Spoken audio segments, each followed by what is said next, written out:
ఇవేం కోడిగుడ్లు సార్? కోడిగుడ్లు అంటారా వీటిని? ఇస్తే చిన్న గుడ్లు ఇస్తారు, లేదంటే ఇవ్వనే ఇవ్వరు. కేంద్రం నిధులిస్తున్నా కూడా రాష్ట్ర ప్రభుత్వం ఎందుకింత నిర్లక్ష్యంగా ఉందంటూ దిశ సభ్యులు ఫైర్ అయ్యారు. రాష్ట్ర ప్రభుత్వం 9, 10వ తరగతి విద్యార్థులకి కోడిగుడ్లు కూడా పెట్టడం లేదని ఫైర్ అయ్యారు BJP MP Dharmapuri Arvind.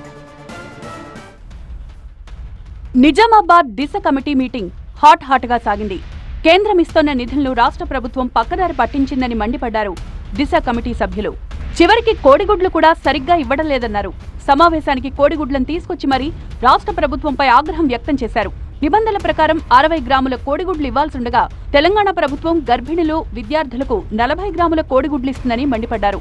Pregnant లేడీకు మంచి ఫుడ్ పెడితే మంచి పాలు, ఎగ్స్ కోసం ఎంత దూరం ఉన్నా కూడా వాళ్ళకి పోయి తింటారు సార్, తాగుతారు. మంచి ఈ గుడ్డుతోని వాళ్ళకు ఆరోగ్యంగా ఎట్లా ఉంటుంది సార్? ఈ గుడ్డు సంవత్సరం నుంచి నడుస్తుందంట సార్. నేను చూడలేదు, మొన్న చూశాను. అందుకోసం ఈ దృష్టికి తీసుకొచ్చాను సార్. రాష్ట్ర ప్రభుత్వం పేదల విషయంలో కూడా మానవత్వంతో వ్యవహరించడం లేదని మండిపడ్డారు బీజేపీ ఎంపీ ధర్మపురి అరవింద్. ఈ కోడిగుడ్ల విషయంలో ఫస్ట్ నుంచి 8th క్లాస్ వరకు పిల్లలకి సెంట్రల్ గవర్నమెంట్ ఇస్తుంది పైసలు. అవి పేమెంట్లు 4 నెలలు డిలే ఉంటున్నాయి.